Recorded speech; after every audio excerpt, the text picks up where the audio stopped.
Hello and welcome back to What My Dad Does for the fifth and final instalment of A Beginner's Guide to Painting.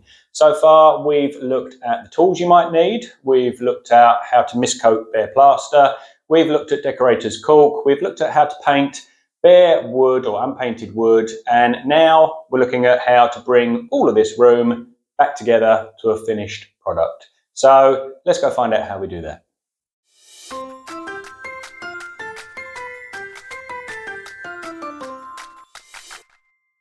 And so we're at the stage where the walls have had a miscoat, the timber's been primed, and now we want to bring it all together to a finished room. So how are we going to do that? Well, number one, the first thing is we're going to fill any holes, any knocks, dents, scrapes, anything we've got that we can see at this stage, we're going to fill. Now there's two types of filler. There's a ready-made filler, you can buy in a little tub. Personally, I don't like that. Or there's the second option, the powder filler, which you just mix with a little bit of water to a paste and then just apply it with a little filler knife or something.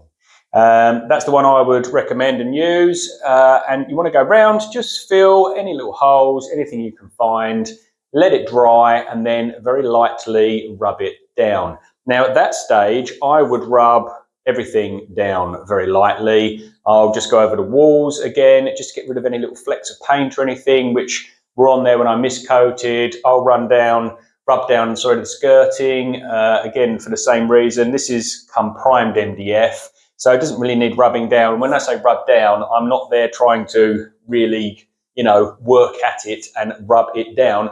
I'm just lightly going over. So if I had a bit of sandpaper, I would just literally rub up and down there, rub up down the side, rub in the corner, and it's done. It's just a very light rub over, take any bumps and bits off. Then number three, once you've rubbed everything down, you're going to have dust everywhere. And at this stage, dust is your enemy.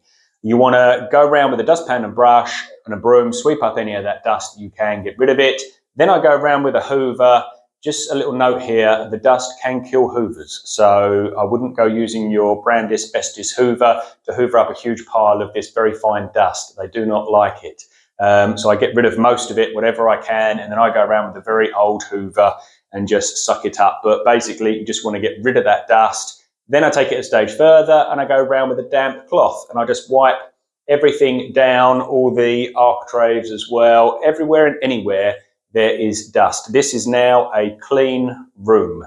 It will probably be the cleanest room of the house for the duration of the final painting bit, because it do need to eliminate all the dust. You don't want it touching your brush. As soon as it's on your brush and you're painting, it's on the wall, and you need to rub everything down. Just get rid of the dust first.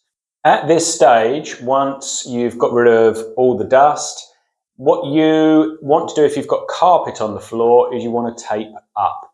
Don't go getting paint on the carpet. It does not come out very easily at all. So at this stage, use masking tape all the way around the skirtings, all the way around the architrave door frames, and wherever you're going to need to be cutting down to. Make sure that tape is really tight into the skirting, because whatever gap you leave, you're going to be getting paint on it. Once we've eliminated the dust, the next thing to do is to start painting. Believe it or not, you will find that most painting is actually preparation work rather than the actual painting itself. And so this is a bit difficult for me to tell you exactly where you want to start, because I don't quite know where your room is, obviously. But the crux of it is you always want to finish on a wood coat. So, for example, here I have got primed MDF, like I said. I've tried to do it in 2 coats before, and it does cover and it doesn't quite cover. So nowadays I always do 3 coats. So I'll be giving the woodwork here 3 coats. The walls, I know that the paint I'm using will cover in 2. So essentially what I'm going to do woodwork, walls, and finish on woodwork. Now, your room, for example, if your woodwork is already painted a nice white colour, but you just want to give it another coat, but really you want to change the wall colour, so you need, say, 2 wall coat colours, you'll go wall colour, woodwork. Always finish on the woodwork. And the reason for that is that when we cut in, so here, for example, you can't cut in and perfectly meet the wall colour and the wood colour. So what you have to do is very slightly overlap the colours. So when I do my first coat on the wood, I'm going to just very slightly, and I do mean slightly, I'm not going, 2 inches over. I'm just going to go literally 5 mil over, if that, and just cover a little bit of the wall. Then with my wall coat, I'm going to cover just a little bit of the woodwork, and so on until the very final coat, the last wood coat, when I will cut that a perfect line, if I can, right into the corner. And that's the only way you can do it. So you can't meet two bits absolutely perfectly like that. They have to very slightly overlap. So you always want to finish on a wood coat. When I do my wood coats, as I've said before, I use a gloss roller. I just find it quicker. I find it puts the paint on and spreads it on more evenly. And then I go over it with a brush straight away and just give it a brush finish. I'll show you that in a second on a clip. And then after that, I will cut round all the edges of my walls, and I will then roll the walls, and then I'll let all that dry, obviously, and then the wall go again with the woodwork, walls, and then the final woodwork coat.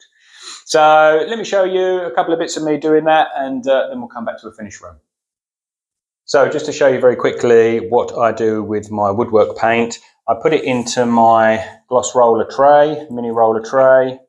I've got my gloss roller, my 1.5 inch brush, and very simply I will start by cutting the tops in. Like I say, at this stage I'm not really too worried about it being perfect, because I'm going to have to cross the other layer over it anyway.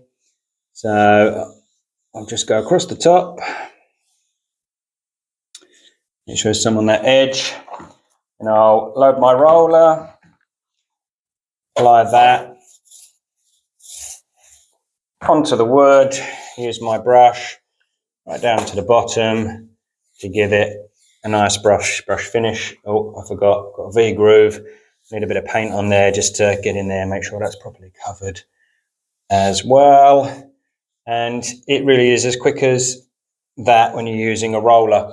This is the bit of board I was telling you about in the first video that I used. Luckily I haven't got carpet. Even if I did have, I'd take the carpet and then use that anyway against the edge and just use that all the way around. And I use this technique for the window boards and any doors. I would use the same technique. Again, cutting the edges on the doors, then roll it, then use a brush finish. And it's quick, it's efficient, it spreads it nice and evenly, and yeah, I'd highly recommend it. And so there we are, a finished room, beautifully decorated, looks great in here, nice, clear, defined lines, nicely cut in, and also a finished series from me. So that's decorating right from the start, right through to the end. And I hope you've enjoyed it. I know it was an awful lot of talking by me, but there is a lot of information. And I won't have covered everything either. So if you have any questions, then just drop me a line and I'll get back to you as soon as I can. But hopefully that will get you started and get you decorating your rooms to a really good standard, looking good, and might even save you some money. So anyway, thanks for watching, and I'll catch you on the next one.